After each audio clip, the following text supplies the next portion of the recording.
Muy bien, queridos alumnos, queridas alumnas, ¿cómo están? Dios les bendiga, gusto en saludarles. Muy buenos días para Cintia, que hoy está aquí con nosotros en clase presencial, pero bueno, también un saludo de paz y de bendición para todos ustedes que estarán viendo la clase grabada. Bueno, pues bienvenidos sean a esta semana de libros proféticos. Hemos tenido un interesante recorrido de un acercamiento, una introducción acerca de lo que es el mundo de la profecía, de lo que significa este, diríamos, este medio, ¿verdad? Esta forma que Dios ha elegido para revelar su voluntad y lo hace a través de sus siervos los profetas. Vimos que, bueno, los profetas son portavoces de Dios con este deseo de conocer la voluntad de Dios y Dios se revela al profeta. A veces pudiera haber sido por alguna situación sobrenatural, un sueño, una visión, eh, pero muchas veces, bueno, el profeta siente por cuestiones cotidianas de la vida, ¿no? Que ahí hay como, como palabra de Dios. Así que bueno, hemos visto que los mediadores más importantes al final del día fueron los profetas, ¿verdad? Empezaron el ángel del Señor, luego fue lo que es el sacerdote, luego lo que fue estos mediadores, ¿no? Videntes, visionarios, hombres de Dios, hasta que finalmente evolucionó con el término del profeta. El profeta tiene una gran aceptación por parte del pueblo, ¿verdad? El pueblo les cree y consideran que lo que el profeta dice es palabra de Dios, pero también tiene una gran oposición. El profeta tiene que ir en contra de personajes muy poderosos, ¿verdad? Va en contra de intereses muy poderosos, como son los intereses de los reyes, de los sacerdotes del templo y de falsos profetas, que evidentemente el profeta de Dios va a resistir, va a combatir, les va a decir en su cara, ¿verdad? Aquellas cosas que están haciendo mal y que no pertenecen a la voluntad de Dios. Así que bueno, en ese sentido, el profetismo forma parte interesantísima de esta etapa de consolidación en la identidad del pueblo de Israel en esta etapa, ¿verdad? Que es fundamentalísima para poder entender que también en el Nuevo Testamento el Señor Jesús se le da el carácter también de profeta. Algo que ustedes nunca tienen que dejar de notar es que el Señor Jesús tiene o reviste o encarna estos tres elementos. El Señor Jesús es rey, es sacerdote y es profeta. Es decir, en Cristo se cumple básicamente todo lo que tiene que ver con estos medios de transmisión de voluntad del Señor. Los reyes cuando querían hacer algo, la mayoría de ellos consultaban a Dios, ¿verdad? Consultaban a Yahvé. Entonces, de alguna manera, buscaban los reyes ampararse bajo la voluntad de Dios. Los sacerdotes ministraban también en el templo la voluntad de Yahvé, la revelación de Yahvé, ministraban en el templo lo que tenía que ver con el tema del culto, la adoración, la liturgia, la alabanza a Yahvé, y por lo tanto, de alguna manera también reflejaban esta voluntad de Dios. Y el profeta, bueno, ya lo hemos visto con mucha mayor claridad. En ese sentido, ¿no? En ese sentido, el Señor Jesús cumple este rol triple de ser rey, sacerdote y profeta, y en ese sentido, en él está toda la plenitud, ¿ok? Toda la plenitud. Nunca lo dejen de notar, porque finalmente el Nuevo Testamento nos lo va a reflejar de esa manera. ¿Verdad? Los escritores del Nuevo Testamento manifestarán que efectivamente el Señor Jesús cumple estas tres funciones. Denme un segundito. Le decía a Cintia que aquí amaneció fresquito. Pensé que no hacía fresco, pero Existe. Ay, está fresquito, así es que déjenme poner rapidísimo mi campera. Bueno, ya está. Ya me empezaba a dar frío. Muy bien. Ahora, lo que vamos a ver en esta clase y en la otra es que yo les voy a dar algunos signos, algunos elementos para que podamos conocer a los escritores, a los profetas escritores. Recuerden que se les llama profetas escritores a aquellos que de alguna manera perviven sus oráculos por forma escrita. Por eso se le llaman profetas escritores.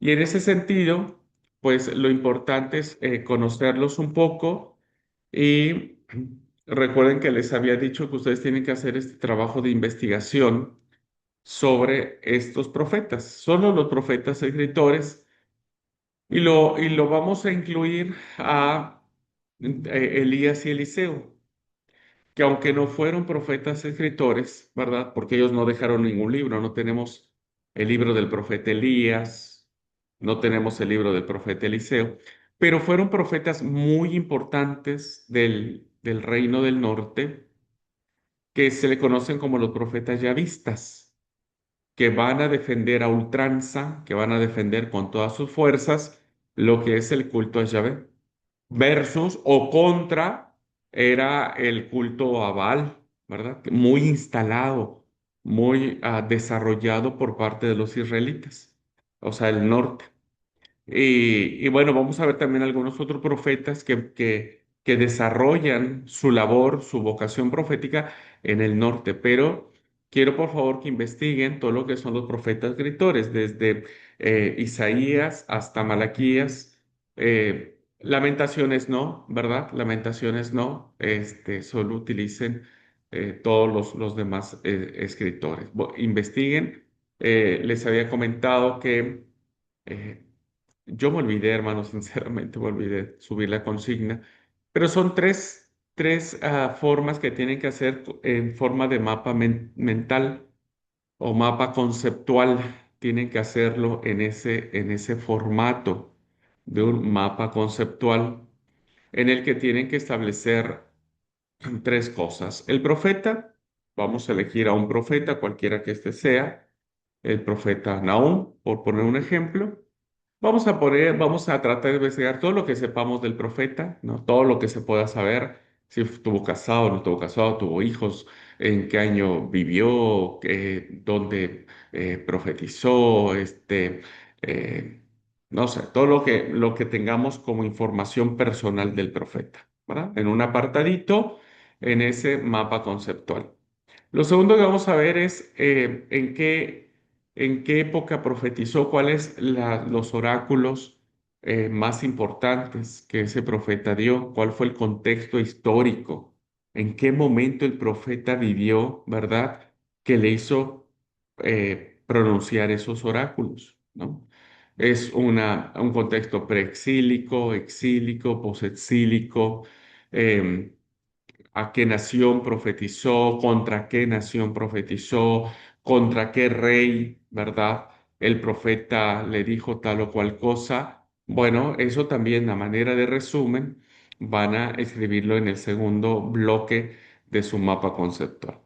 Y el tercer bloque, ¿verdad? Eso será ya un trabajo personal de ustedes. No quiero que investiguen a nadie ni le copien a nadie. Los primeros dos puntos sí, investiguen comentarios, diccionarios bíblicos, versiones de la Biblia, todo lo que puedan echar mano para investigar para realizar el punto uno y el punto dos, sí. Ya para el punto tres, no quiero que consulten a nadie ni a nada y solamente quiero que saquen. ¿Cuál para ustedes serían las enseñanzas personales de iglesia o para la iglesia de hoy que podemos sacar a través de esos profetas? Es decir, pensando un poco en el profeta Sofonías, ¿verdad?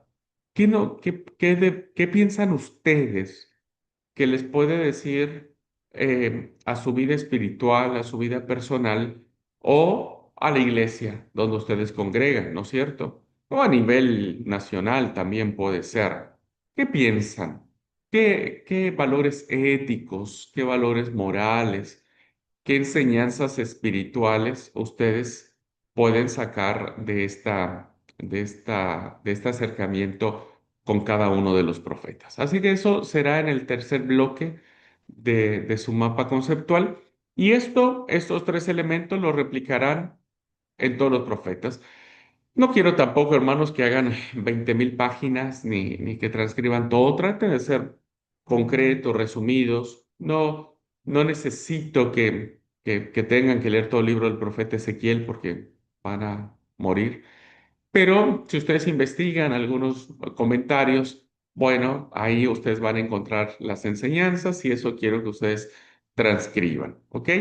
El tercer punto o la tercera pregunta, bueno, vendrá de ustedes. Vendrá de ustedes su reflexión, esa reflexión que quieran hacer al respecto. Así que no se compliquen más por eso. Ujú. Muy bien, así que bueno, empiecen a trabajar sobre eso porque esta semana voy a dar algunos aspectos que les pueden servir, ¿eh? Pueden tomar también lo que veamos en clase, pero no quiero que copien lo que vamos a ver en clase. Quiero que hagan su propio trabajo de investigación, pero les puede servir mucho lo que veamos en clase. Bueno, vamos a ver en esta clase algunos profetas. Voy a tratar de describir algunos de ellos para poder acercarnos a conocerlos, a comprenderlos. No tendremos ya estas dos clases de presentación en PowerPoint, así que ustedes tendrán que sacar sus propias notas, ¿verdad? De lo que vayamos viendo en clase. La profecía bíblica en estos profetas escritores deben saber que se fueron desarrollando en el devenir del tiempo, ¿verdad? Y ustedes saben que en estas grandes etapas o en estos bloques de la historia, donde Israel se mueve y donde los profetas de Dios se moverán, van a estar sojuzgados, sometidos a diferentes imperios, ¿verdad? O potencias mundiales. Entonces, para hacer un recorrido más concreto, Israel en su momento estará sometido a los egipcios, ¿verdad? En su momento, Egipto era una potencia mundial. Allí Dios levantará un gran profeta que la tradición bíblica le asignará, aun cuando creo que Moisés no tenía mucho no tenía mucha conciencia de esto, ¿verdad? Pero será el profeta de Dios. Más que profeta será el libertador, ¿verdad? El libertador o el legislador, porque va a dar muchas leyes, pero la tradición bíblica lo va a retratar como profeta de Dios. Luego, hermanos, en el devenir del tiempo estaremos ante la presencia de una potencia muy fuerte que serán los asirios, ¿verdad? Los asirios será una potencia muy grande, tendrán su capital en Nínive, ¿verdad? Nínive será su capital. Ya esta ciudad la conocemos muy bien por la historia de Jonás, pero Nahum también nos hablará mucho sobre Nínive. Y y será bajo este imperio donde se levantarán varios profetas que van a tener que luchar contra las acciones que los reyes, tanto de Israel como de Judá, lleven a cabo contra este imperio, a favor o en contra de los asirios. No olviden que los asirios terminan destruyendo el reino del norte, ¿verdad? Y que los profetas norteños habían profetizado al respecto, pero pues, no les hicieron mucho caso. Bueno, después de los asirios, ¿verdad? Los babilonios serán los que dominarán el escenario mundial. Los babilonios será la potencia muy fuerte también, donde eh, la labor profética se desarrollará con mayor fuerza. Será en esta etapa donde se llevará a cabo el exilio babilónico, el cautiverio para el reino del sur, para los judaítas. Y, y bueno, será una etapa también de grande labor profética, ¿verdad? De grande labor profética. Bueno, los babilonios serán derrotados por los persas, ¿verdad? Y en esta etapa se le conocerá como la etapa del segundo templo, ¿no? Y también se le conocerá como la etapa de la restauración. Todo esto ustedes ya lo vimos en muchas clases, alumnos creos, solamente estoy tratando de ubicarlos en este contexto histórico de dónde se van a mover los profetas que vamos a mirar. Así que bueno, en la etapa de la restauración o del segundo templo bajo el imperio persa, pues también se levantan algunos profetas que tendrán un mensaje diferente, ¿verdad? A los profetas que se levantarán contra los asirios o contra los babilonios. Bueno, hoy los profetas de la restauración serán de otro modelo. Bueno, después los persas serán derrotados por los griegos, ¿verdad? Y nacerá el famoso imperio griego bajo las órdenes de Alejandro Magno. Este, en esta época griega, ¿no? El judaísmo reconoció que el espíritu de profecía había terminado en la época griega. Por lo tanto, los libros que se escriben en esta etapa no son reconocidas por la Tanaj, por el canon hebreo, porque piensan que después de la etapa de Esdras Nehemías, la etapa de la restauración, el espíritu de profecía cesó, ¿va? Terminó. Por lo tanto, no hay labor profética en este tiempo. Por lo tanto, los libros que nosotros reconocemos como proféticos se cierran en la etapa de la restauración, salvo el libro de Daniel, que ustedes en la investigación que harán se darán cuenta. Yo voy a hablar un poquitito, no esta clase, la otra clase, voy a hablar un poco sobre el profeta Daniel y cómo el profeta Daniel es el único libro, ¿verdad?, que se escribe en esta etapa griega y que va a ser parte del canon hebreo. Pero el canon hebreo no lo va a reconocer dentro del cuerpo profético de los Nevi'im, sino lo va a meter en los Ketubim, la sección de los escritos. Pero aún así será reconocido como palabra de Dios, ¿verdad? Bueno, eso lo vamos a ver después.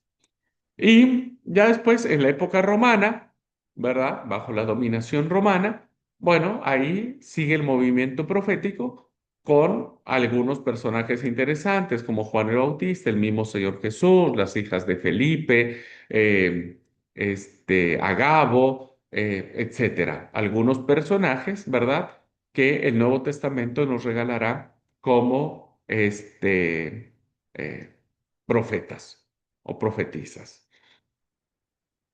Muy bien, pues vamos a iniciar con el primero de ellos. Ya hicimos este breve recorrido histórico muy generalizado para poder entender esto.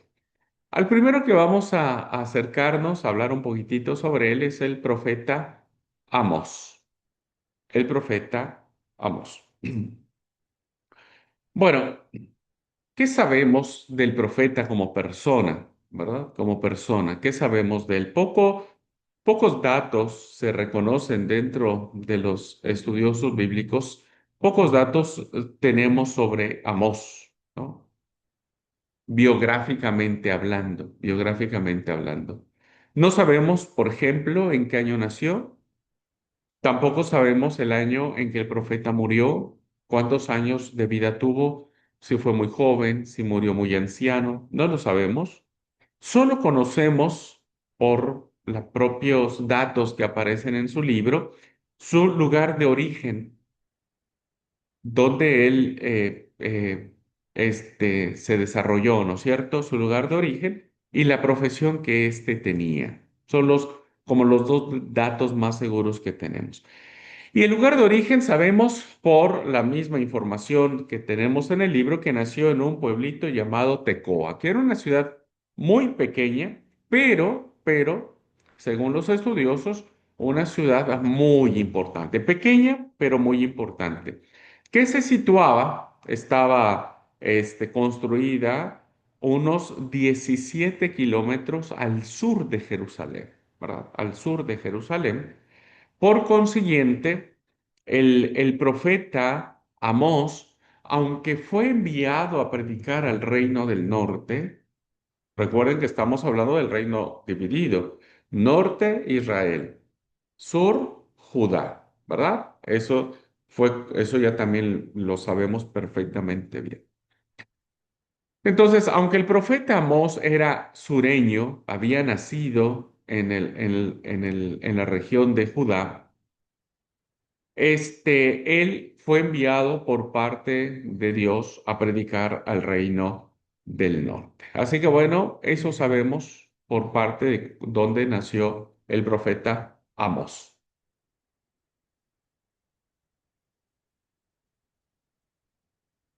En cuanto a la profesión que él tenía, su forma de trabajo, de cómo se ganaba el dinero, el título del libro, ¿verdad? Si ustedes leen el libro de Amós, lo presenta como un pastor, ¿verdad? Un pastor y un cultivador de higos. Déjenme, a tratar de ver un poco en el texto bíblico, ¿verdad?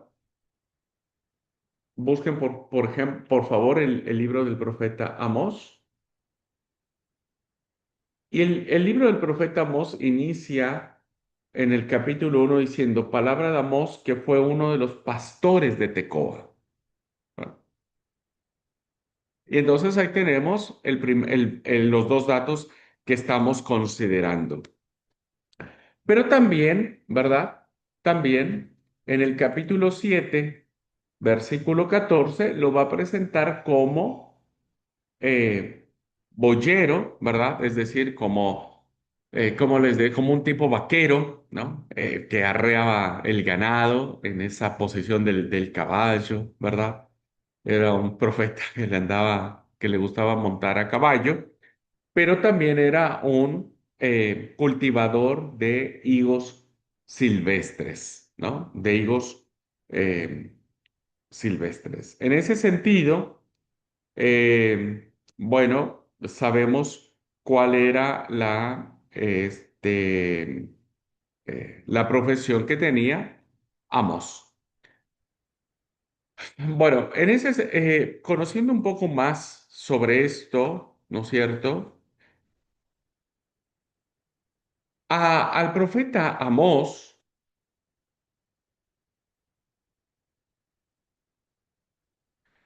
al profeta Amós no se le reconoce alguna relación con la profecía, es decir, no hay una idea de que Amós haya tenido descendiente profético o que haya sido hijo de un profeta o nieto de algún profeta, no tiene relación con la profecía y al parecer tampoco Amós tiene relación con los círculos proféticos, ¿verdad?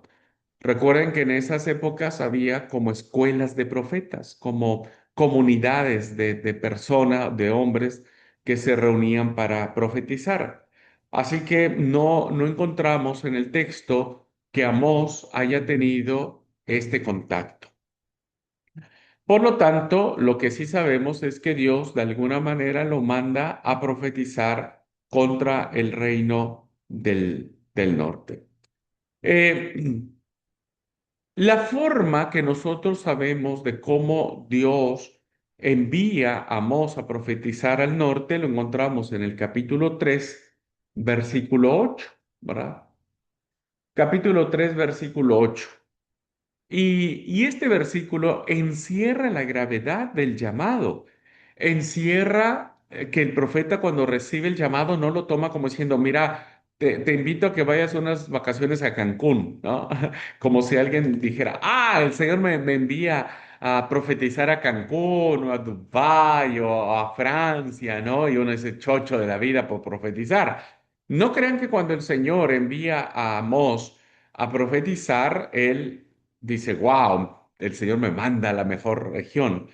El capítulo 3 versículo 8 nos habla de dos cosas, ¿no es cierto? Una de lo difícil que era y que probablemente Amós era joven, probablemente. Amós era joven al momento de recibir esta llamada, porque el capítulo 3 versículo 8 dice, si el león ruge, ¿quién no temerá? Si habla Jehová el Señor, ¿quién no profetizará? Esta expresión, si el león ruge, evidentemente es una metáfora muy fuerte, es muy dura. Quien ha conocido un león y lo puede ver de frente y la forma en que ruge a cualquiera, le espantaría. Entonces, con esto se demuestra que Amós sabe la importancia y el riesgo que tiene de ir al norte a profetizar, si sabe que los del norte tienen un problema bien hecho, ¿verdad? Y entonces, pero esta expresión de fuerza pudo haber sido que el profeta era muy joven y bueno, el profeta dijo, bueno, listo, yo voy para acá y, y, y de esa forma profetizó. Bueno, entonces estamos conociendo un poco el profeta Amós, nace en Tecoa, es pastor, vaquero y cuidador o productor de higos silvestres. No tiene relación con escuela de profetas, no viene de descendencia profética o de abolengo de escuela profética y pudo haber sido joven al momento de que Dios lo enviara a predicar. ¿Cuánto tiempo Amós duró en su labor profética? Tampoco sabemos. No sabemos cuánto tiempo el profeta duró. Y entre los estudiosos está muy discutido los años de su actividad profética. Algunos establecen que 14 años duró el mensaje del profeta Amós, ¿no es cierto?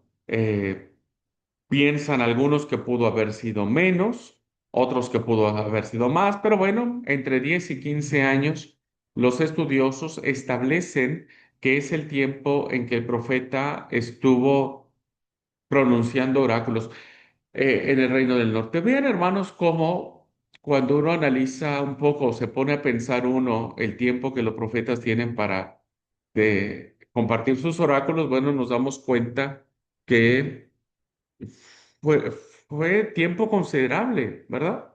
Fue un tiempo, imagínense, profetizar 15 años. ¿Cuántas cosas el profeta no pudo haber vivido en 15 años? ¿Cuántas cosas no pudo haber profetizado en 15 años? Un montón de cosas. Bueno, la época. ¿Cuál es la época en la que el profeta realiza esta labor? Bueno, el capítulo 1 del libro nos establece que el profeta va a situarse en los reinados de Osías de Judá, porque recuerden que ahí nace el profeta Amós en Judá, pero va a profetizar en el reinado de Jeroboam segundo, ya en el norte, en Israel, ¿no? Que estará más o menos, profetizará entre el 767 y 753, que es el tiempo en que va a combinar tanto el rey del norte como el rey del sur.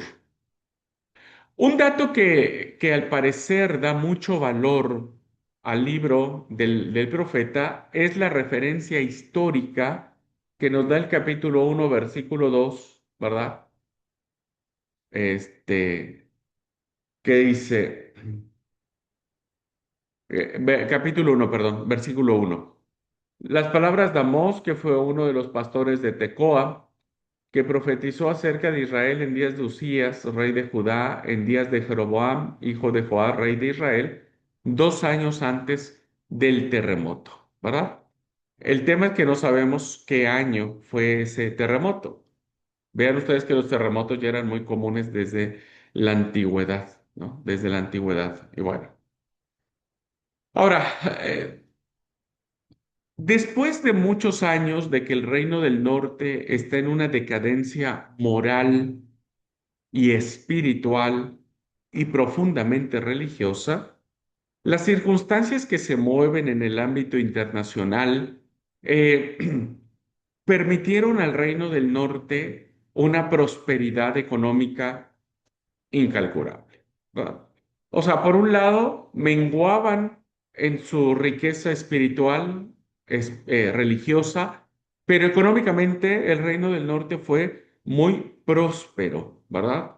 Los arqueólogos han eh, demostrado que en ese tiempo, en el Reino del Norte, se habían construido edificios muy espléndidos, muy lujosos. Las formas de desarrollar la agricultura, la industria textil, el tinte o el, la pintura que se impregnaba las telas, ¿verdad? Habla que cuando Amós llega, imagínense, Amós, que se desarrolla en un pueblito, en una ciudad muy chiquita al sur de Jerusalén, llamado Tecoa, que no hay shoppings, que no hay grandes centros comerciales, que no hay nada. Ahora, imagínense llegar al Reino del Norte y encontrarse con todo eso, pues evidente fue un choque muy fuerte para el profeta eh, Amós, ¿verdad? Fue un contraste muy poderoso.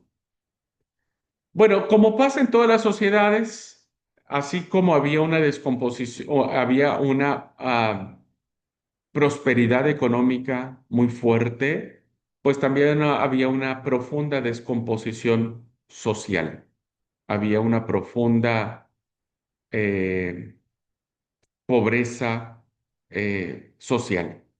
La suerte de los ciudadanos, más o menos modestos, que no ostentaban tanta plata, su vida era muy dura, era muy sometida por parte del rey, por parte de los poderosos, y, y el rey no hacía nada para aliviar la situación del pueblo, ¿verdad? Así que la gran mayoría aunque era muy próspera, pero ustedes saben que sucede como en todas las ciudades. Las ciudades son grandes, tienen mucha plata, pero hay sectores muy grandes que también son muy pobres. Bueno, lo mismo sucedía allí. Había tremendas injusticias y un brutal ataque de los ricos hacia los pobres. El pequeño agricultor, el que cultivaba ahí su tierrita, su chacra, se hallaba siempre a merced de los prestamistas, porque bueno, los impuestos eran muy altos, tenían que recurrir a préstamos, préstamos que se les hacían a veces impagables y tenían que pues darle a usureros, tener que darles sus tierras, ¿no es cierto? Y se quedaban sin nada y tenían a veces que terminar siendo esclavos, porque bueno, pues de qué otra forma pagaban, si no era darse en esclavos ellos o dar en esclavitud a los hijos. Y otra cosa que había era que la tierra a veces se complicaba por el tema de las calamidades como las sequías, las plagas, las inundaciones, los fallos de las cosechas. Bueno, todo eso ponía en quiebra principalmente al sector primario, que eran los agricultores, ¿no es cierto? Por lo tanto, pues al no tener plata y deber mucho, ¿verdad? A los prestamistas o los usureros, terminaban perdiéndolo todo y viviendo como esclavos. Así que en ese sistema empeoraba muchísimo por la ambición que tenían los ricos respecto de la plata, los comerciantes que se aprovechaban sobre las finanzas de los pobres, ¿no? Porque, como dije, a veces los comerciantes eran tan malos que terminaban falseando la pesa, es decir, el campesino iba y decía, bueno, aquí te traigo un kilo de, no sé, de cebada, la balanza estaba truqueada, dice, no, aquí no hay un kilo, aquí hay medio kilo, así es que te voy a pagar solo lo de medio kilo, ¿no? Entonces ahí ganaban un medio kilo más. Así que falseaban los pesos, las medidas, y a veces cuando el campesino o la gente decía, no, pero vos me estás engañando, yo te voy a acusar con la justicia. Bueno, la corrupción en la justicia era terrible, ¿verdad? Terrible. Eh, el que tenía plata iba, sobornaba al juez o sobornaba al fiscal, ¿no es cierto? Y entonces, cuando el pobre iba, el juez le decía, no, no, vos no tenés razón, la razón la tiene tal persona, Y eso era un problema, hermanos, que parece ser que estamos dibujando la realidad que hoy vivimos en nuestros países, que vivimos en nuestras ciudades. A esta descomposición social que había en el reino del norte a la que llega el profeta Amós, también está la descomposición religiosa. Hay una profunda corrupción en el templo con los sacerdotes. Aunque los grandes santuarios que se habían levantado en el norte, principalmente en Samaria, que era la capital del reino del norte, estaba siempre repletos de actividades, estaban siempre repletos de adoradores y eran templos que lo tenían todo, ¿verdad? Como sucede en algunos templos, perdón la comparación del mundo católico, donde cuando es la fiesta del santo, bueno, va todo mundo y hay mucha plata, ¿no? Sin embargo, los representantes del templo no eran dignos, ¿verdad? Se habían corrompidos, la ambición les había ganado, esa pureza, ¿no? Se había roto. ¿Por qué? Porque permitían la adoración. Por un lado, permitían la adoración a Yahvé y por el otro lado, permitían la adoración a los dioses falsos, a los cultos de la fertilidad. Recuerden que Baal era el dios de la fertilidad, que sabían que cuando llovía la tierra era fértil por la lluvia, pues ellos creían que Baal estaba teniendo relaciones sexuales con la diosa Asera o Asere, ¿no es cierto? Y tenían relaciones sexuales. Y entonces la lluvia era como el semen, ¿verdad? Que era producido por esta relación sexual. Y el semen, como ustedes saben, es el medio por el cual la vida surge, ¿no? Es productiva. Entonces, esta idea de, de eyaculación, diríamos, esta fertilidad sagrada que se veía reflejado en la lluvia, y entonces cuando los campos se multiplicaban, pues por eso es que los israelitas terminaban adorando también a Baal, ¿no?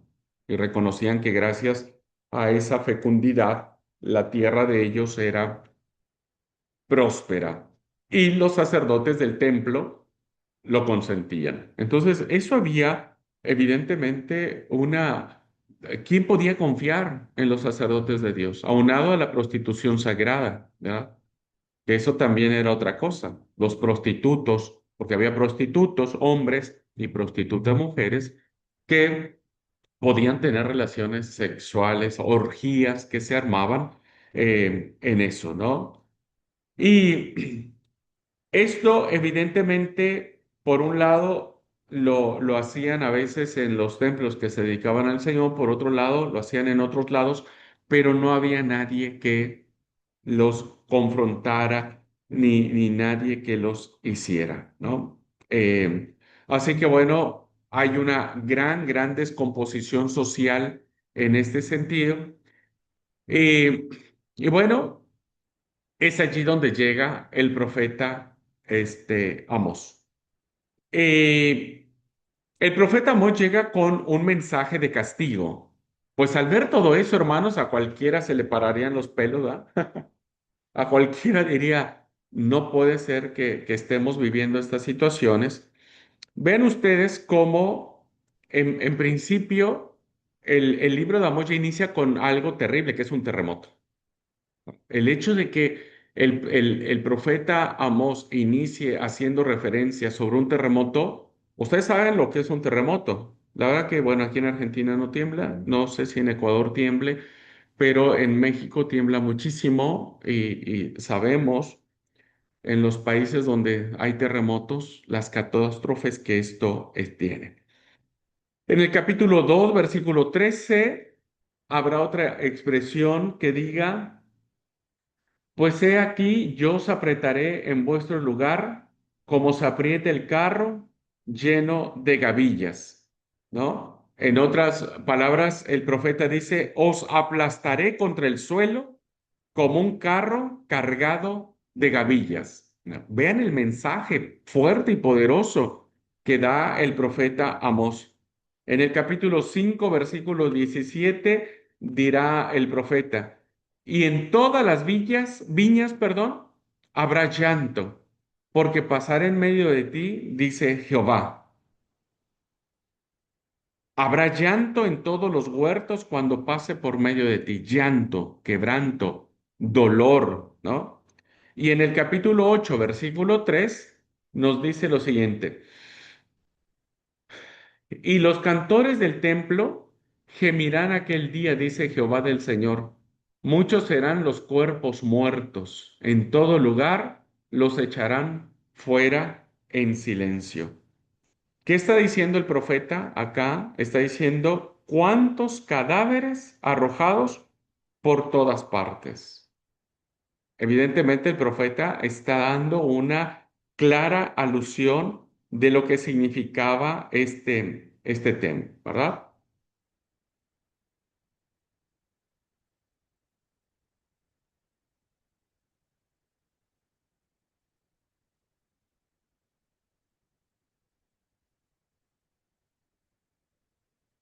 En este sentido, estas denuncias de castigo, estas formas en que el profeta se mueve, evidentemente es porque el profeta tiene justificación para profetizarles cosas tan poderosas. El profeta no profetiza porque sí.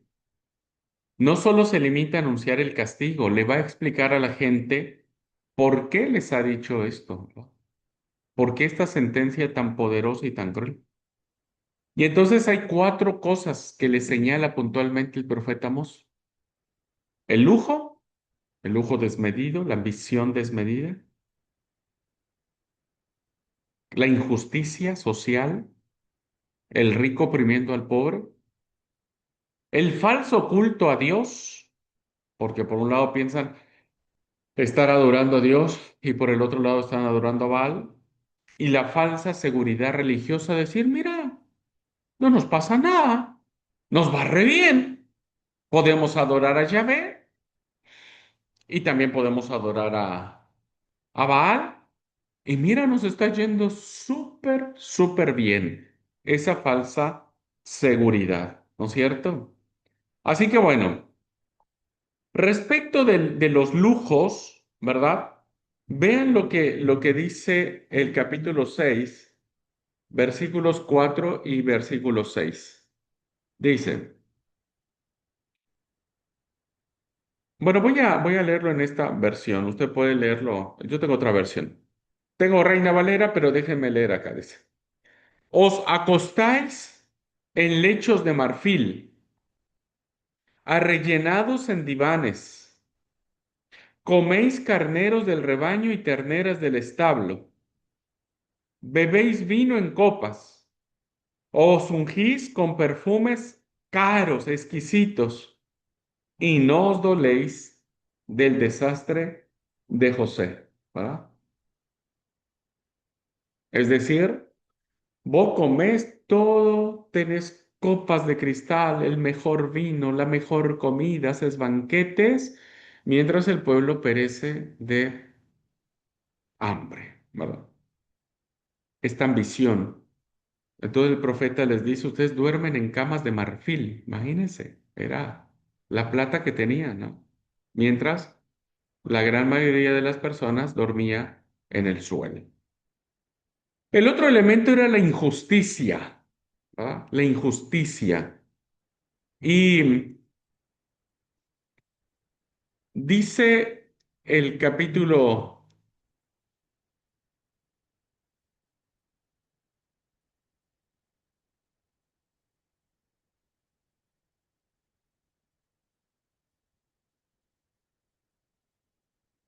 un segundo,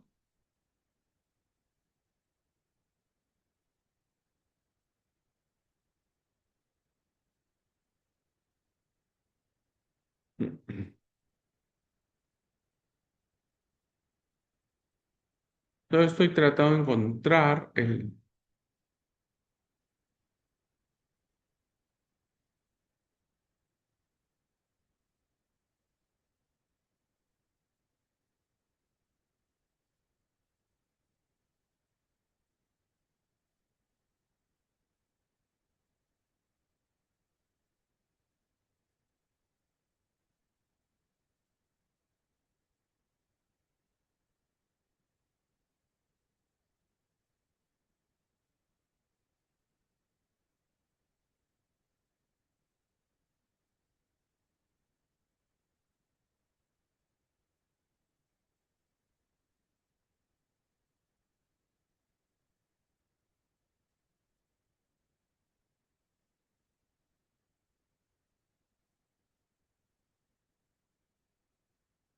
Un segundo, un segundo.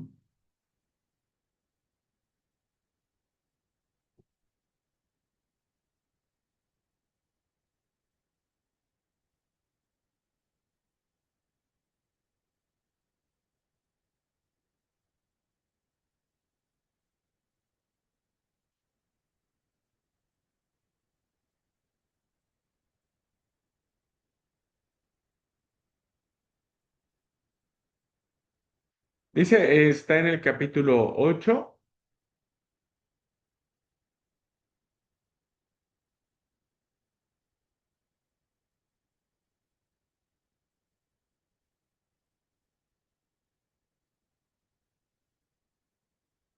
capítulo 8, versículo 4.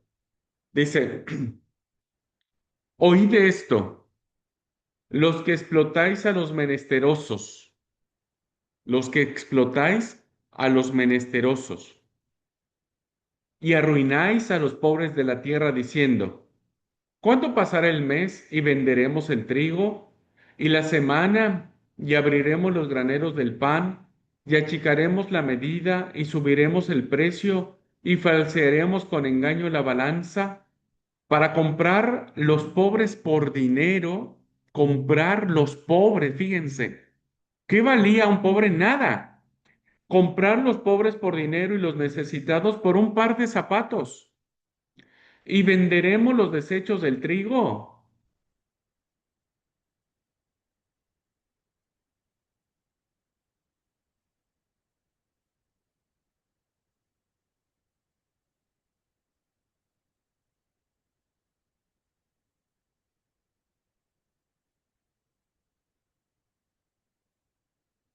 Venden al inocente por dinero, dice el profeta Amós, y al pobre por un par de sandalias. Esto es lo que sucedía en Israel, ¿no es cierto?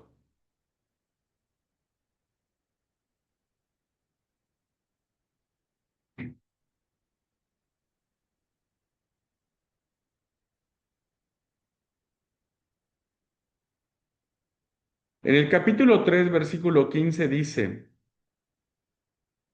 y heriré la casa de invierno con la casa de verano, y las casas de marfil perecerán, y muchas casas serán arruinadas. O sea, ¿qué era lo que atesoraban los israelitas? Casas de marfil. En el capítulo 3, versículo 12 dice, así ha dicho Jehová, de la manera que el pastor libra de la boca del león dos piernas o la punta de una oreja, así escaparán los hijos de Israel que moran en Samaria, en el rincón de una cama y el lado de un lecho. Vendían cobertores de Damasco. ¿Qué es lo que hacían ellos, hermanos? Hacer violencia. Dice el versículo 10, 3:10. No saben hacer lo recto, dice Jehová, atesorando rapiña y despojo en sus palacios. Eso era lo que hacían los israelitas, ¿no es cierto?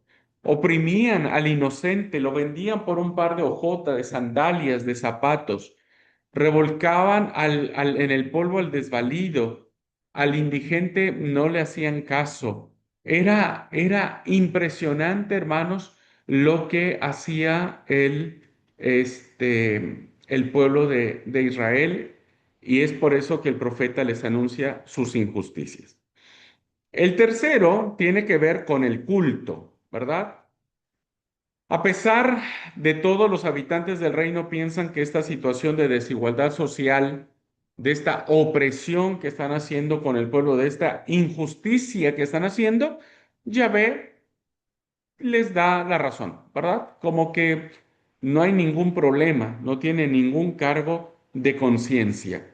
Así que cuando hay que hacer peregrinaciones, el pueblo iba, hacía las peregrinaciones en Betel, en Gilgal, ofrecían sacrificios todas las mañanas, pagaban sus diezmos, organizaban las oraciones y las acciones de gracias, hacían sus votos, celebraban las fiestas, es decir, eran profundamente religiosos pensando que de esa manera podían agradar a Dios. Pero evidentemente el Señor lo rechaza. Evidentemente el Señor dice, no, se han equivocado. No es así. Y el profeta lo dirá grandemente, ¿verdad? El capítulo 4, versículo 4 dice, Id a Betel y prevaricad, aumentad en Gilgal la rebelión, y traed de mañana vuestros sacrificios y vuestros diezmos cada 3 días. El profeta está diciendo que las visitas que ellos hacen al santuario de Betel o de Gilgal solo sirven para pecar y para aumentar los pecados del pueblo, no para expiarlos. Solamente es para que ellos sepan que no están, que no pueden justificar, ¿verdad? Su pecado, yendo, como hoy muchos van a la iglesia tratando de satisfacer o de menguar su conciencia, pensando que por ir a la iglesia, dar su diezmo, guardar el sábado, no comer chancho, como que ya están haciendo lo correcto, pero su vida es un desastre. El versículo 5 dice, y ofreced sacrificio y alabanza con pan leudado y proclamad, publicad ofrendas vos voluntarias, pues así lo queréis los hijos de Israel, dice Jehová. Esto ustedes quieren hacer, dice, pero yo no lo pido, yo no lo quiero. Así que el profeta va a decir algo sumamente interesante. Dice el capítulo 5, versículo del 21 al 24. Capítulo 5, 21 al 24. Voy a leer en esta versión. Dice, detesto y rehúso vuestras fiestas. No me aplacan vuestras reuniones litúrgicas. Por muchos holocaustos y ofrendas que me traigáis, no los aceptaré ni miraré vuestras víctimas cebadas. Retirad de mi presencia el barullo de los cantos. No quiero oír la música de la cítara, que fluya como el agua el derecho y la justicia perenne. Dice Dios, a mí no me importan tus sacrificios. Prefiero que haya justicia, que haya derecho, que trates bien al pobre, ¿no? Y me parece que hoy eso es lo que necesitamos. Menos ruido en nuestros cultos y más acciones en nuestras vidas. Y finalmente, hermanos, finalmente, Amós ataca la falsa seguridad religiosa. ¿Qué es lo que pasa? A veces decimos, no, pero nosotros somos la iglesia de Dios y los de la iglesia de Dios nos vamos a salvar porque solo pertenecemos a la iglesia de Dios séptimo día. No, hermanos, eso es una, eh, eh, ¿cómo se llama? Una distorsión de una verdad, ¿no? Porque eso es lo que le pasaba a Israel. Dice el capítulo 3, versículo 1. Oíd esta palabra que ha hablado Jehová contra vosotros, hijos de Israel, contra toda la familia que hice subir de la tierra de Egipto. O sea, ellos decían, nosotros somos el pueblo elegido de Dios porque Dios nos sacó a nosotros de Egipto, ¿verdad? Esa falsa seguridad que te da decir, yo soy cristiano, yo soy de la iglesia, yo soy del pueblo de Israel, que había sido liberado de Egipto, que había sido escogido entre las familias de la tierra, ¿verdad? Que pensaba que no le iba a suceder ninguna desgracia. Sin embargo, ¿verdad? Amós le dice a través de la profecía en el capítulo 6, versículo 2, le dice, pasad a Calne y mirad, y de allí id a la gran Hamath, descended luego a Gad de los filisteos, ved si son aquellos reinos mejores que ustedes, si su extensión es mayor que la de ustedes no son mejor, discúlpenme, dijo el profeta Amós, ¿qué se creen? Piensan que por solo tener el título de ser el reino del norte o el pueblo de Israel, ya están bien, están totalmente equivocados. Hay otros reinos mejores que ustedes. Y yo creo que ahí también nos dice lo mismo a nosotros. Mucha gente todavía sigue pensando que porque somos la iglesia de Dios nos vamos a salvar y nuestra vida es de lo que sea. Y no es así, ¿verdad? No es así. Dios tiene otros planes. Y en el capítulo 3 versículo 2 Dios le dice, a vosotros solamente he conocido de todas las familias de la tierra, por tanto, os castigaré por todas sus maldades. Y anuncia el día del Señor. Bueno, con esto sabemos cuál es la razón por la cual el profeta ha anunciado el castigo a el pueblo de Israel, ¿verdad? Bueno, y es así, queridos alumnos, como nos hemos acercado un poco y más o menos esta es la idea que ustedes deberían desarrollar en este trabajo de investigación que les he dado. ¿Ah? Ubicar al profeta, saber todos los datos personales que se tienen, cuál fue el mensaje, cuál fue los oráculos generales que el profeta pronuncia y después hacer ¿cómo se llama? Una lectura propia de nosotros, ¿no es cierto? Eh, ¿Qué nos dice el profeta Amós a nosotros? ¿O qué nos dice qué dice el profeta Amós a la iglesia de hoy, a la iglesia donde nos congregamos? ¿Estamos solamente teniendo plata por acumular plata? ¿Estamos practicando injusticias? Estamos por un lado yendo a la iglesia el sábado, adoramos a Dios, cantamos re bonito, pero después nos vamos a otros lados, rendimos culto a otras divinidades como al dios del dinero, a otros dioses, ¿no? Tenemos amuletos de la suerte. Por un lado vamos a la iglesia y le decimos que confiamos en Dios, pero por el otro tenemos a los niños pequeños les ponemos un listón rojo en su manito, ¿no? Para que no les hagan ojo o para que no los lastimen. O tenemos esta falsa seguridad de decir, bueno, yo guardo el sábado y con eso yo me voy a salvar y los demás, no. ¿Qué nos dice el profeta Amós a nosotros hoy? Así que bueno, he querido tomarme el tiempo, ¿verdad? Sé que no voy a llegar con todos los profetas en clase, pero para que ustedes vean más o menos cómo quiero que ustedes desarrollen este trabajo de investigación y que de esta manera podamos tener el acercamiento con los profetas. Ujú. Bueno, vamos a tomar un receso, 10 minutitos, y volvemos a ver ahora el profeta Oseas, ¿ok? Vamos a tomar 10 minutitos de receso.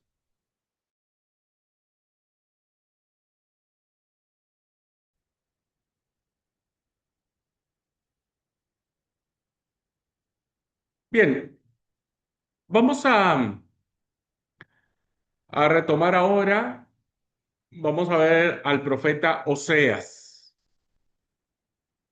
Estoy tratando de que ustedes puedan más o menos tener una claridad de cómo quiero que hagan el trabajo de investigación de esta materia.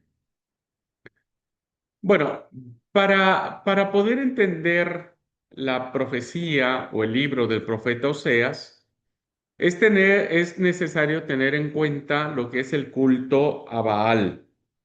Esto es muy importante, ¿no es cierto? Recuerden que Baal es el dios cananeo, el dios cananeo, que era, básicamente se le conocía también como el señor de la lluvia y de las estaciones, donde proporcionaba, expliqué hace rato, la fecundidad de la tierra y al momento de tener esta fecundidad, esta relación sexual, pues la tierra daba mucho fruto. Y ustedes saben lo que significa que la tierra dé mucho fruto, pues da mucha plata, ¿verdad? El campo siempre ha sido uno de los medios de producción más fuertes de cualquier país. Entonces, tener muy buenas cosechas implicaba muy buenas ganancias y por lo tanto mucha plata, ¿verdad? Así que en la mentalidad del pueblo al cual Oseas va a pronunciar sus oráculos, que es el norte, seguimos ubicados en el norte. Oseas, a diferencia de Amós, sí nace en el reino del norte, ¿verdad? Baal es quien concede el pan y el agua, la lana y el lino, el vino y el aceite. O sea, gracias a Baal, ¿verdad? Gracias a Baal se dan todos estos elementos que proporcionan el símbolo de la riqueza, de la comodidad, el pan, el agua, la lana, el lino, el vino y el aceite. Así que cuando el israelita obtiene todas estas cosas, no le agradece a Dios, ¿verdad? No le agradece a Yahvé. No dice, ah, Dios fue el que lo hizo. Lo reconocen como a Baal, quien este, ¿quién es el Dios que proporciona a todos?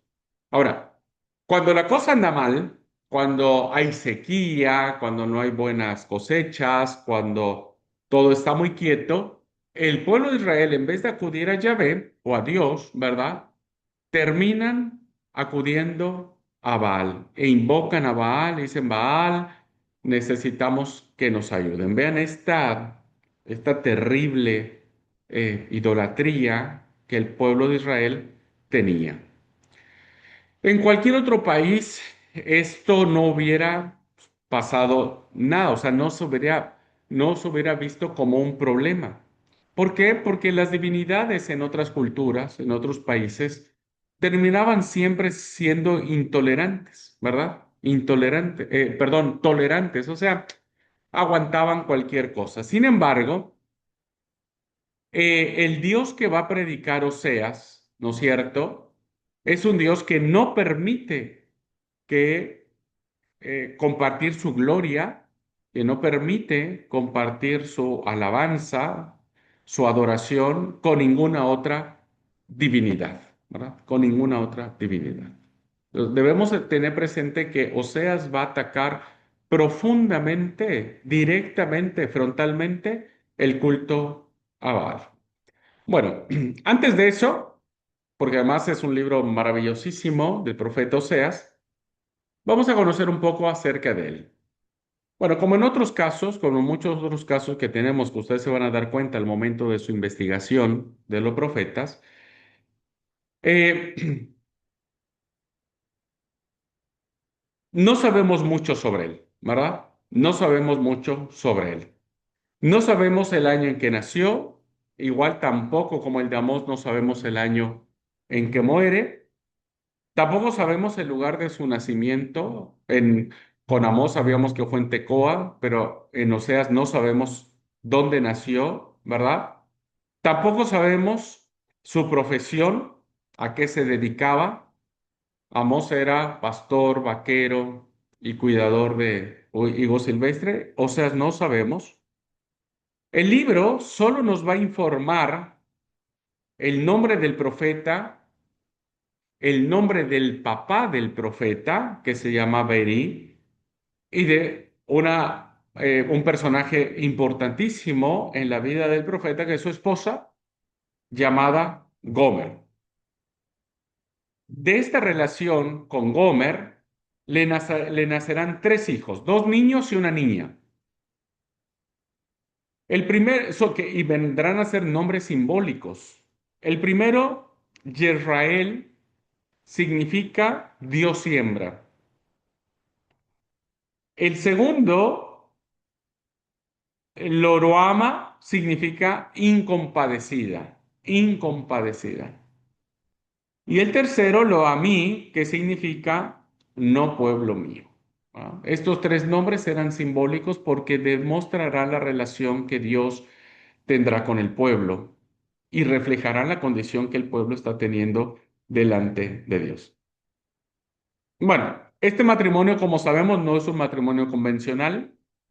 Es un matrimonio que comienza con una orden que a cualquiera desconcertaría, incluso al mismo profeta de Dios, cuando Dios le dice, anda, toma una mujer prostituta y tené hijos bastardos, ¿no? O sea, no era que tuviera hijos con otras mujeres, o iba a tener hijos con Gomer, pero ¿cómo el pasado, o dada ¿cómo es? Eh, Ay, se me fue la palabra. Pues sí, dada la profesión o la fama que tenía Gomer, pues los hijos no iban a ser muy bien vistos, siempre iban a ser los hijos de la prostituta, ¿verdad? Bueno, eh, incluso hermanos en esta época, si un pastor se casara, un consagrado de Dios se casara y la esposa fuera una prostituta, bueno, causaría una gran murmuración, ¿no es cierto? Eh, Piensen ustedes lo que esto habría significado en boca de Dios, ¿verdad? En palabra de Dios, esto.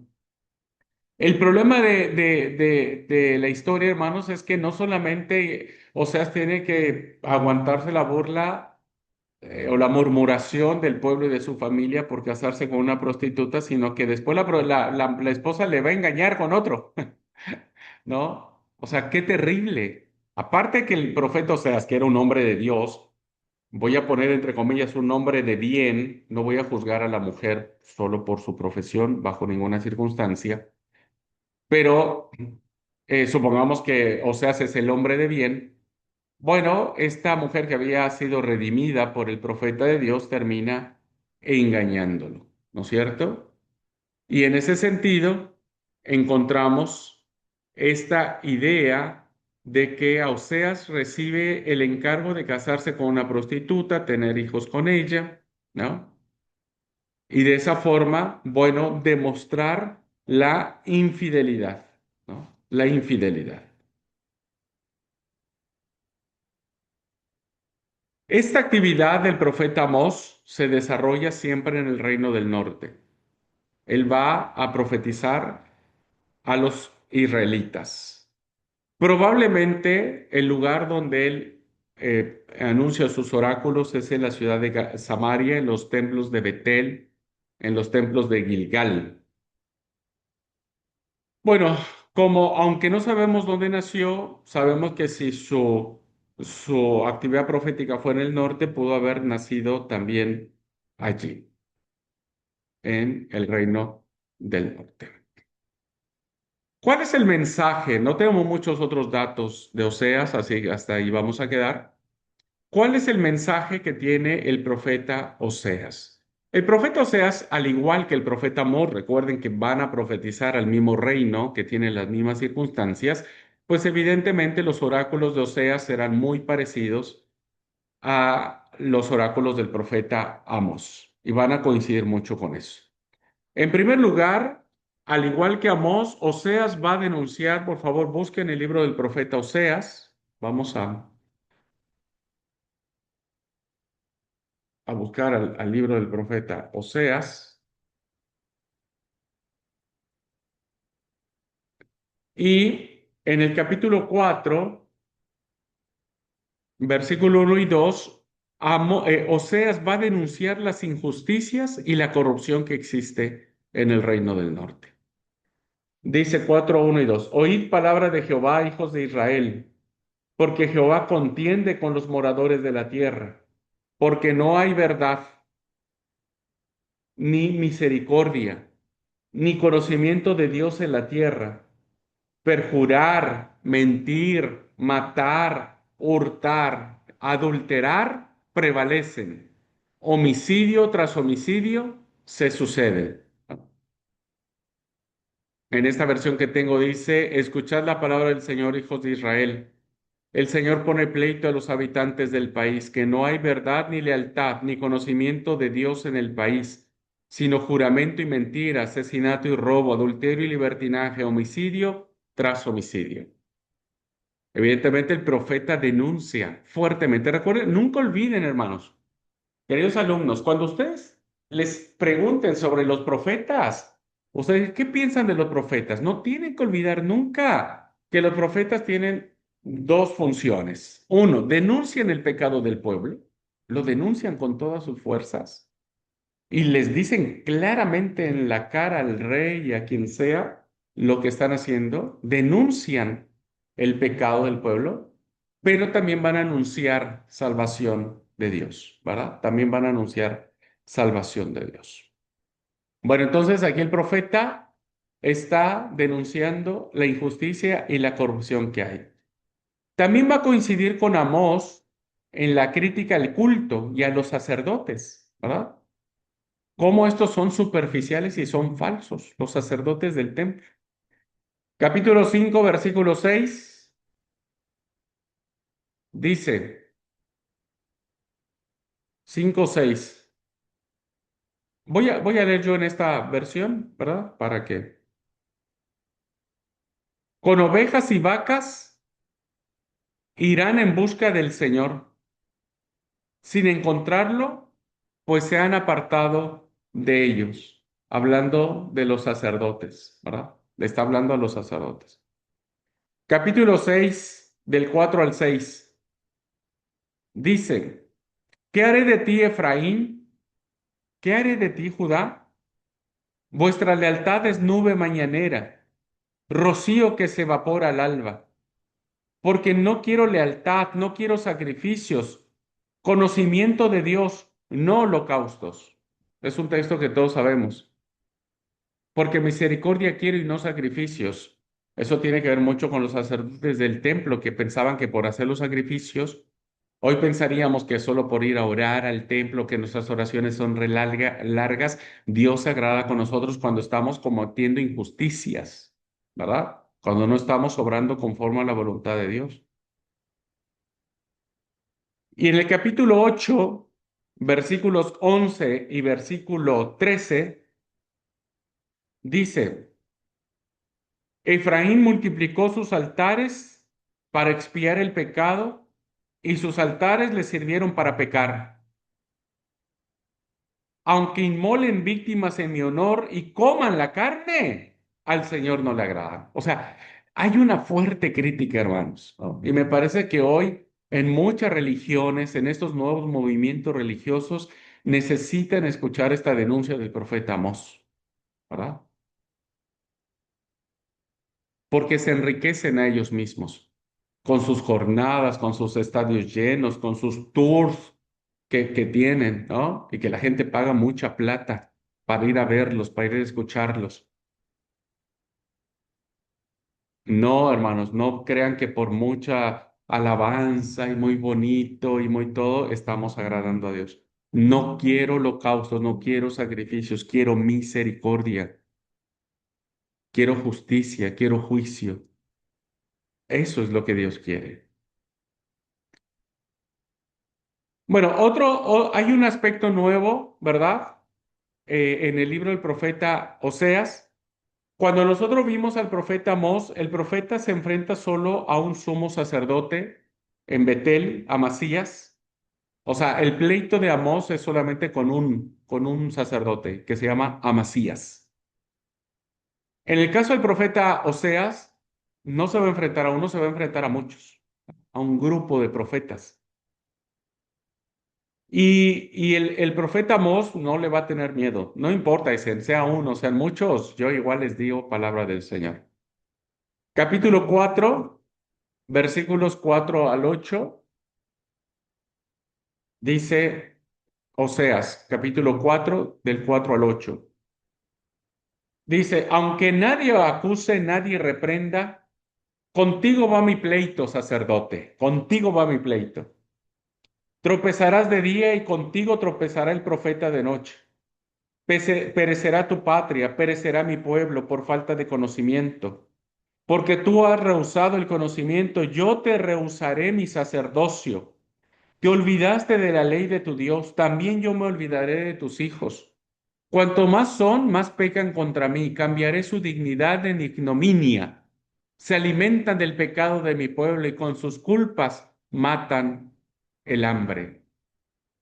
Vean entonces cómo el profeta le da con todo a los sacerdotes de Israel, ¿no? Les da con todo, diríamos, les lee la cartilla de principio a fin. Otras veces el profeta Amós va a condenar el carácter social y político. Dice el capítulo 5, versículo 1 y 2.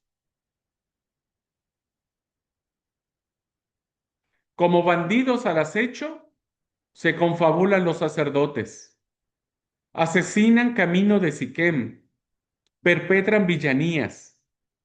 Escuchad los sacerdotes, atended israelitas. Estoy leyendo.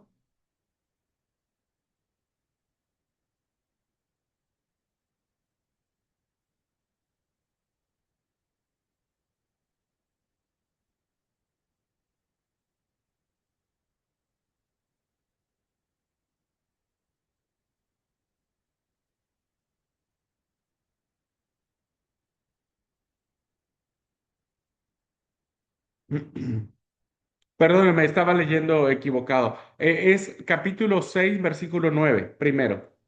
6 9, 6 9, 6 9. Dice el 6 9. Como bandidos al acecho, estoy leyendo en esta versión, pero usted ya lo puede leer en la versión que tenga. Como bandidos al acecho se confabulan los sacerdotes, asesinan camino de Siquén, perpetran villanías. Ahora sí, capítulo 5, versículo 1 y 2. Dice, escuchad los sacerdotes, atended israelitas, casa real, oíd. Es contra vosotros la sentencia, porque fuisteis trampa en Mizpá, red tendida sobre el Tabor y fosa cavada en Sittim. Hay una fuerte denuncia de carácter político, de carácter social, ¿no es cierto?, que tiene que ver con las decisiones que el rey ha tomado. Y hay una denuncia muy fuerte por parte del profeta Oseas. También el profeta Oseas no solamente condena lo que el rey ha hecho a nivel internacional en relación a otros países, sino también va a condenar la política interior, las decisiones que el rey, el gobierno en turno está tomando en contra del pueblo. Debemos recordar que el profeta Oseas vive el asesinato de cuatro reyes. O sea, el profeta Oseas ve pasar en el trono a cuatro reyes que por complot, por avaricia, por envidia, asesinan a los reyes, a Zacarías, a Salum, a Pejías y a Pecaf, ¿verdad? Los cuatro reyes que el profeta Oseas mira cómo los matan y el profeta no puede creer, ¿verdad? Cómo está sucediendo en eso en Israel. Así que al ver que hay una convulsión en el gobierno, que no hay una estabilidad y cada rey que le sucede es mucho peor que el otro, ¿no? Y que las decisiones que toman estos reyes que le suceden de manera muy rápida porque se matan entre ellos, ¿verdad? No va a extrañar la visión, la crítica que hace el profeta Oseas a la corte real. Capítulo 7, versículos del 3 al 7. Vean cómo el profeta los increpa a todos estas decisiones del gobierno. Dice, lisonjean al rey con su maldad y con sus embustes a los príncipes. Todos arden de ira, son como horno encendido. En la fiesta del rey, con la calentura del vino. Los príncipes dan la mano a los agitadores. Sí, su corazón es como un horno. Su mente está tramando. De noche se aletarga su ira, por la mañana arde como una hoguera. Todos abrazan como un horno y devoran a sus gobernantes. Todos sus reyes van cayendo sin que uno me invoque. A la mañana dicen una cosa, a la tarde pronuncian otra cosa y los reyes como los matan continuamente, ni siquiera les dan oportunidad de establecer el culto a Dios. Y esto es muy grande.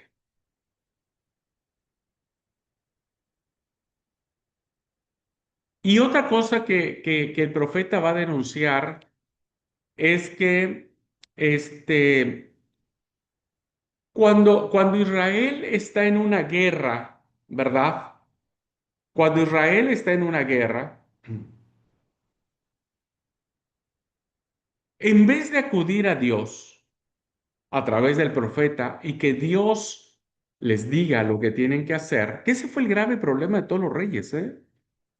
O sea, tanto Israel como Judá se metieron en graves problemas porque no obedecieron a Dios, porque no consultaron a Dios, que eso a veces nos pasa mucho a nosotros, ¿no es cierto?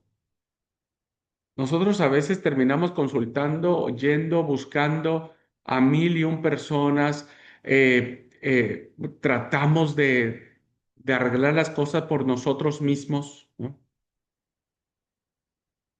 Y no está bien, y no está bien. Y cuando tanto el reino del norte como el reino del sur, en vez de consultar a Dios, se apoyaban, buscaban el abrigo de potencias extranjeras. Y eso fue lo más doloroso que creo que Dios tuvo y que Dios no permitía, no podía permitir, ¿verdad? Vean lo que dice en el capítulo 5, versículos 13 y 14. Lo voy a leer en esta versión. Dice, cuando Efraín su enfermedad y Judá su llaga. Efraín, hermano, cuando ustedes lean la palabra Efraín, es otra forma de referirse al reino del norte. Cuando vean la palabra Efraín, es como decir los israelitas o el reino del norte. Dice, cuando Efraín su enfermedad y Judá su llaga, el reino del sur, o sea, cuando ambos estaban enfermos, fue Efraín a Siria. O sea, Israel no fue a buscar a Dios. Cuando estaba enfermo, no buscó a Dios, fue con los asirios. Mandó recado al emperador pero él no puede curarlos ni sanarlos la llaga. Por supuesto que no. ¿Se equivocaron en buscar ayuda? Dice, pues yo seré león para Efraín, leoncillo para la casa de Judá. Yo mismo haré presa y me iré, la llevaré sin que nadie la salve. Es decir, esta búsqueda de solución fuera de Dios representa para Oseas una nueva forma de idolatría, la política, hermanos. La política es una forma de idolatría. Hoy que se está poniendo en moda que varios pseudopastores o pseudocristianos están impulsándose para hacer campañas electorales y ser presidentes de la República o diputados o senadores, es idolatría. La política sigue siendo una idolatría, porque se va a mirar que la solución del pueblo está en el gobierno, en las leyes, cuando la justicia, la misericordia está en la palabra de Dios. No necesitamos ser políticos para cambiar la realidad del mundo. Necesitamos ser buenos cristianos, gente que obre justicia, misericordia, ¿verdad? Que no viva sus religiosidades, que no viva sus legalismos, que no se sienta seguro de que porque nació en la iglesia de Dios o porque es hijo de ministro, porque es un ministro de Dios, un consagrado, una consagrada, está haciendo la voluntad de Dios. No. La voluntad de Dios, hermanos, es conocerlo a Él. Y conocerlo a Él es hacer justicia, juicio, misericordia, verdad, derecho, asistencia, ayuda, amor al prójimo, no valerse de nadie, levantar al caído, ayudar al menesteroso, ¿no? El poder. Por eso el libro de Santiago dicen que la religión verdadera es esta, visitar a los huérfanos y a las viudas en sus tribulaciones. Y Dios siempre se va a presentar como el Dios de viudas y de huérfanos, porque eso es Dios, ¿no? Entonces, una nueva forma de idolatría que estamos viendo hoy y que el mensaje de Oseas tiene que actualizarse es la política. En una en una época de grandes convulsiones, como lo está viviendo el profeta Oseas, cuando está en juego la subsistencia del país, cuando está en juego la seguridad del pueblo, tanto los israelitas como los judíos buscan la salvación haciendo alianzas. Los judíos con los egipcios y los israelitas con los asirios, con las grandes potencias militares del momento, porque ellos, esas potencias, les pueden proporcionar a Israel o a Judá caballos de guerra, carros de guerra, soldados, armas. Entonces, a los ojos de Israel y de Judá, Egipto y Asiria no solamente son países, son dioses que los pueden salvar. Son dioses que les pueden dar las herramientas para salvarlos. Así que el pueblo se va tras ellos, los gobernantes se inclinan al pueblo a que confíen en Egipto, que confíen en Asiria y que se olviden de Yahvé. Y con eso están faltando al primer mandamiento. No tendrás dioses ajenos delante de mí. Oye, hermanos, ¿a quién estamos siguiendo? ¿Hacia dónde estos nuevos movimientos, estas nuevas realidades, verdad? Están siguiendo la política, la política. Y tenemos que tener mucho cuidado con eso. Ujú. Bueno, el profeta el profeta Oseas va a ser muy crítico del culto a Baal. el dios cananeo de la fertilidad, porque dice que Baal atrae poderosamente a Israel como una esposa. Vea lo que dice el capítulo 2, versículo 6. Capítulo 2, versículo 6 dice,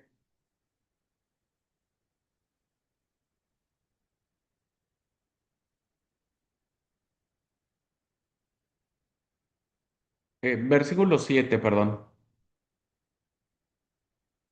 Seguirá a sus amantes y no los alcanzará. Los buscará y no los hallará. Entonces diré, iré y me volveré a mi primer marido, porque ahora me iba, entonces ahora me quedo.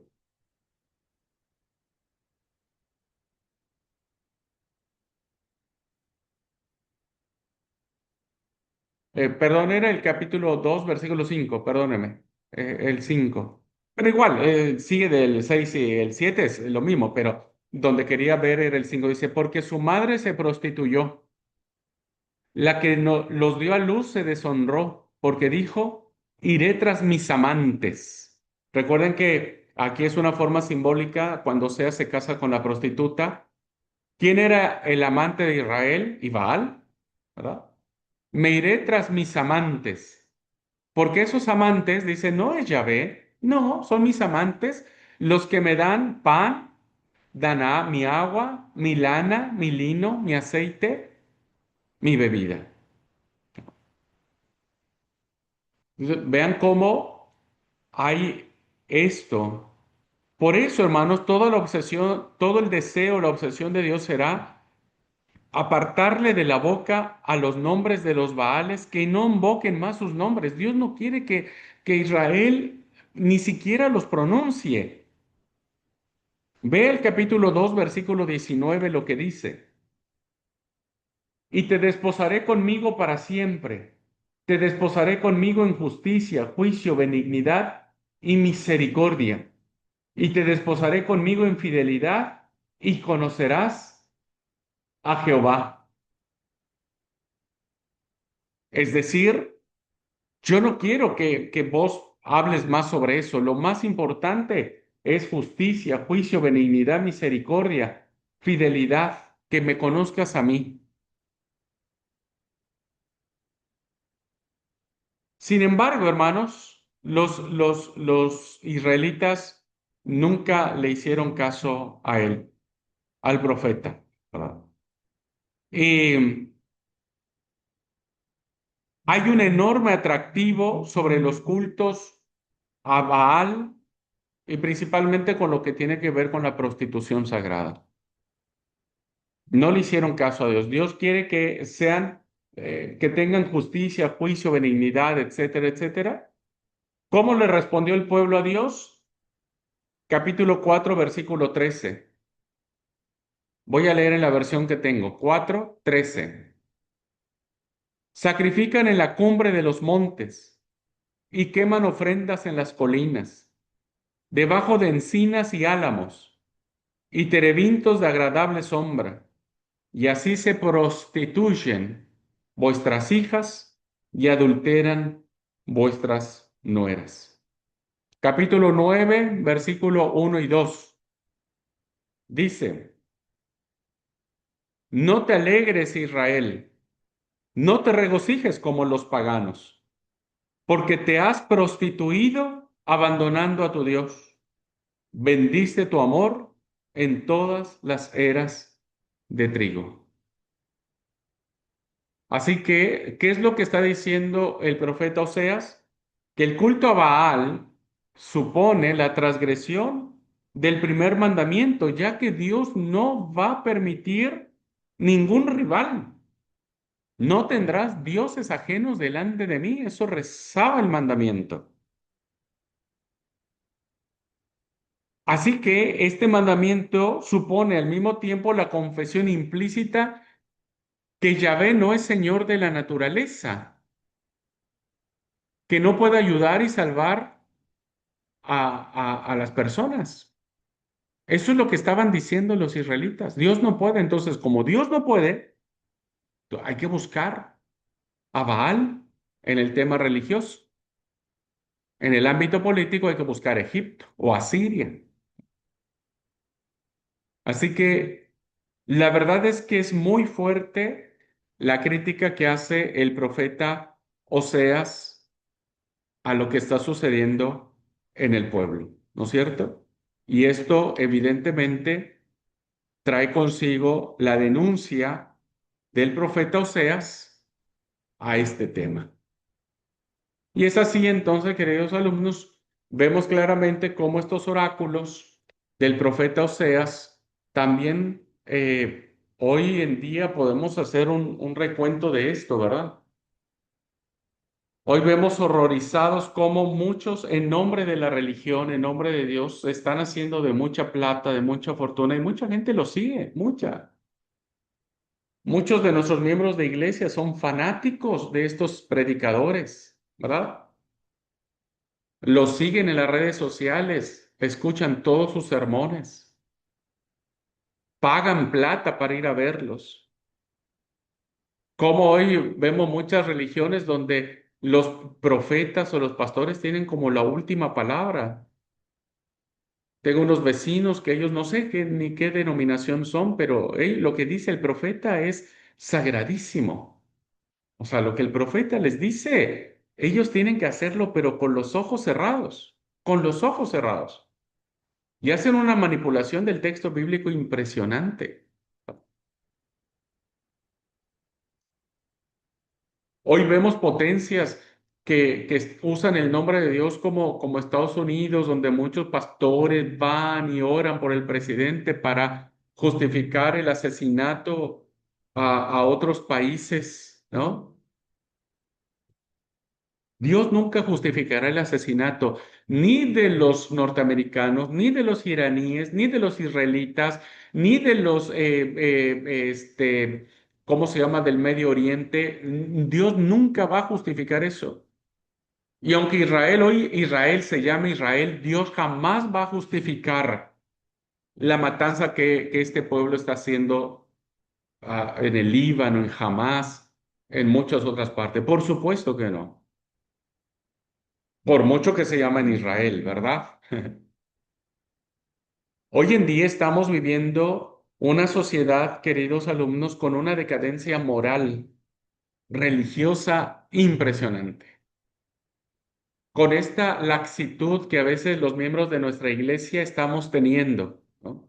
Muchos somos cristianos de nombre, solo de nombre, de tradición, solo porque ahí nacimos o porque, ¿no? Nos enseñaron que solo los de la iglesia de Dios séptimo día se van a salvar, porque guardamos el sábado, ¿no? Y a veces cuando uno se pone a pensar cómo realmente nosotros como iglesia de Dios séptimo día guardamos el sábado, nos damos cuenta que ni eso guardamos bien, ¿no? Ni eso hacemos bien. Entonces no nos vamos a salvar muchos. Vean cómo hoy he querido tomar esta clase para ejemplificar estos dos grandes, grandes profetas, el profeta Amós, el profeta Oseas, y poder perdón, sus oráculos a lo que hoy estamos viviendo, ¿no? Hoy las grandes potencias no están acabando con la pobreza. En la Argentina vamos a entrar el próximo año en campañas electorales. ¿Y saben quiénes van a ser las banderas políticas por excelencia? Los pobres, ¿verdad? Dígame un político que haya acabado con la pobreza. Ninguno, porque los pobres le son funcionales a la política. Un político mexicano, un presidente de México, decía, los pobres votan por nosotros. Y entonces automáticamente dijo, no voy a acabar con los pobres, porque ¿quién va a votar por nosotros si no va a haber pobres? Hoy en día, hermanos, estamos viviendo tiempos muy complicados en donde el mensaje de los profetas debe ser auténtico. Hoy escuchamos en nuestras iglesias sermones muy laxos, muy light, donde todo es amor, donde Jesús es gracia y es paz y es bondad y todo es así como que armonía. Sí, y yo no digo que no, por supuesto que sí, Predicar sobre la gracia de Dios es el fundamento de la salvación, pero la justicia, el juicio, el derecho, ¿verdad? El poder decirle a una iglesia, si una iglesia nuestra solamente está acumulando plata para sí, para tener mejores templos, para presumir de que en nuestras cajas locales tenemos tanta plata, o que cristianos, ¿verdad? Trabajemos tanto, tengamos empresas, autos, millones en el banco y cada día compremos más y más y más cosas y más cosas y más cosas y más cosas. Y cuando nos pidan para dar a los pobres, demos 1,000 pesitos, 2,000 pesitos, porque yo no tengo plata, tengo que pagar 20 millones de dólares o 20 millones de pesos por el auto que me compré, pero por eso no tengo plata, entonces no tengo para dar a los demás. Hoy necesitamos decirle a la iglesia, ¿verdad? El mensaje de Dios. Un mensaje que a muchos les puede doler, que les puede causar escozor, que puede hacer que incluso diga, y otra vez ese pastor que va a hablar, ¿sabe qué? Vamos a sacarlo de la iglesia. Vamos a dejar de diezmar para que ya no predique más y vamos a sacarlo de la iglesia, porque no nos gusta como dice, no nos gusta lo que nos dice. Oye, hermanos, estamos viviendo esos graves problemas en nuestras congregaciones. Nuestros jóvenes no están conociendo sobre el juicio de Dios, están conociendo sobre la gracia de Dios y está bien, maravillosísimo. Pero si no conocen sobre el juicio de Dios, entonces la gracia va a ser barata para ellos. Un joven que no conoce el juicio de Dios, la justicia de Dios, y solamente conoce la gracia, le va a ser muy fácil decir, y bueno, Dios todo lo perdona, todo es muy laxo, muy light. Tenemos, hermanos, que recuperar el mensaje de los profetas para poder despertar a la iglesia y poder llevar un mensaje que efectivamente haga realidad. No tendrás dioses ajenos delante de mí. ¿Por qué creen que los profetas no los querían? Y los terminaban matando. Ahora, no se trata que uno vaya y se inmole, ¿verdad? Porque he visto hermanos también muy fanáticos, muy fariseos, muy legalistas. Yo vengo y les voy a decir todo lo que tienen y ustedes son pecadores y ustedes son esto y merecen el juicio de Dios, porque un juicio sin gracia no es juicio de Dios, es venganza humana. Los profetas de Dios eran personas espirituales, hermano. Y cuando yo escucho una prédica que me confronta, que siento que Dios está redarguyendo mi espíritu por medio del pastor, del predicador o la predicadora, y sé que esa persona, su vida lo respalda, que es un hombre de Dios, que es una mujer de Dios, me callo y acepto la voluntad de Dios, por más de que me duela, por más de que me diga, estás haciendo mal. Pero si yo vengo, escucho a un hombre que viene a gritarme y a desaforadamente y a citarme 1,000 textos y a juzgarme y a condenarme y demás, y conozco su vida y conozco que su vida no es una vida de Dios, no es un hombre de Dios, no es una mujer de Dios, como sucede con muchos telepredicadores, con muchos de estos fanáticos, no, hermanos, no lo oigo y no me callo y no hago. ¿Por qué? Porque creo que no es de Dios, ¿verdad? Debe haber un respaldo espiritual. Tiene que haber una idea espiritual de parte del hombre de Dios o de la mujer de Dios que está trayendo el mensaje del Señor. Así que necesitamos recuperar el mensaje profético desde una espiritualidad, ¿verdad? Hoy necesitamos profetas de Dios. No, ya les dije, el profeta no es adivino, no es mago, no es agorero, no ve el futuro. No, el profeta denuncia el pecado, pero también anuncia salvación de Yahvé. Y me parece que esto es algo que como iglesia no hemos tenido, ¿no es cierto? Espero que con esto ustedes hagan reflexión y podamos nosotros, con este trabajo de investigación que quiero que hagan, poder decir qué aplicación tiene el mensaje de estos profetas para nuestra vida hoy, ¿cierto? Bueno, ya terminé predicándoles. Por si no fueron el sábado a la iglesia, ya terminé predicándoles. Muy bien, pues hasta aquí la clase y voy a ver si hay alguna pregunta, alguna duda de los que estamos aquí, mi querido Eddie, mi querida Cintia, algún comentario, algo que quieran, tal vez pueden estar no de acuerdo conmigo, está bien, no se preocupen por eso, ¿verdad? Por favor, pero quiero escucharles. Eddie, querido. Vale, hermano, sí, bueno, hermano Cristiano, usted me dijo acerca de que hay hermanos que se pueden postular para presidente o para diputado, bueno, aquí son asambleístas, eso no lo pueden hacer por más que haya ese verdadero servicio al pueblo, a la comunidad. Mira, Eddie, querido, hay un gran debate al respecto, un gran debate. Muchos piensan que debe haber cristianos en el gobierno. O sea, ejemplos tenemos en la Biblia, ¿verdad? De personas que entraron al gobierno e influyeron en el gobierno. Estoy de acuerdo con eso. Por supuesto que sí, porque el cristianismo tiene que permear todas las áreas de la vida, todas las áreas.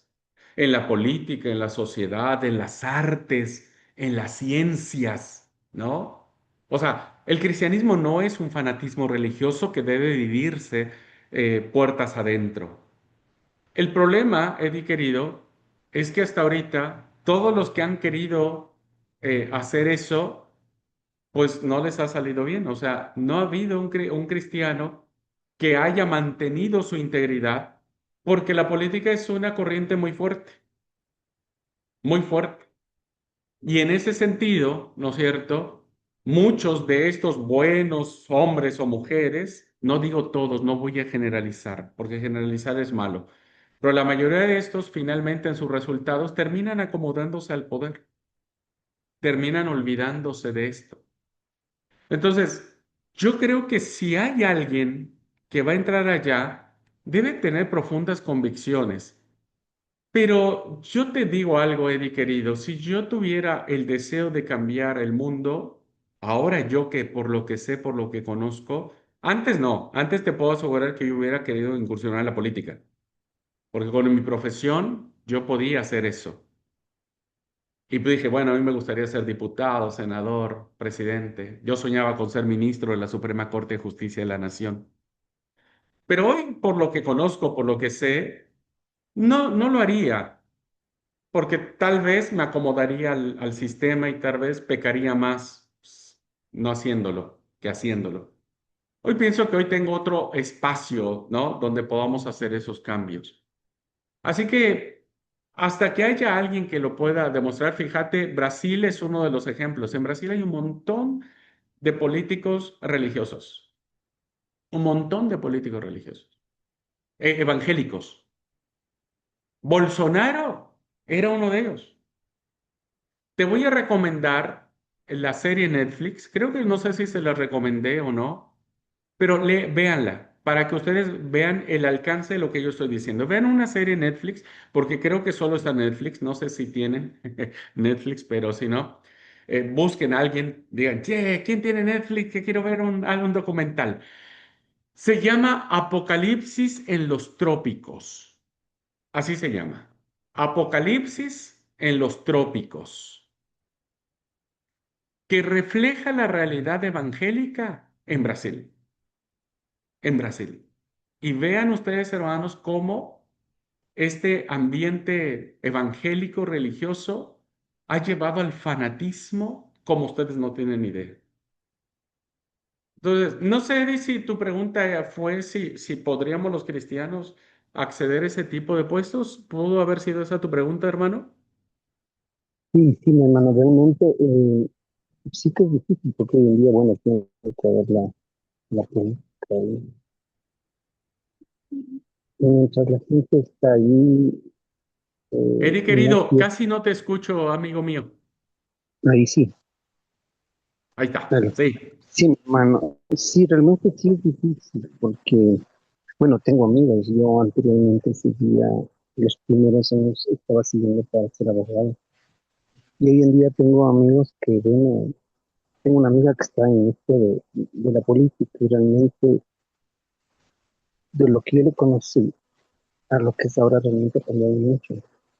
Entonces digo, si uno no está puesto bien es en el piso, en el lado humano, ¿no? Y peor en el lado espiritual, sí es muy difícil. Sí, sí, sí, sí, debe ser muy difícil estar ahí porque todo es a cambio de, si yo te hice este favor, ahora dame, tengo que hacer, así sea corrupción, tengo Claro, que darlo, ¿no? Y claro. eso a veces tiene que, si yo soy cristiano y no estoy bien cimentado, tengo que cumplirlo, porque si le dije, bueno, a cambio de un favor, que realmente a veces eso es corrupción, muchas veces, ¿no? Pues eso me va corrompiendo y poco a poco me voy alejando. Entonces digo, sí, sí es verdad. Y como te decía mi hermano, hay otros sectores donde uno se puede abrir, se puede evangelizar de otra manera, no simplemente desde la política.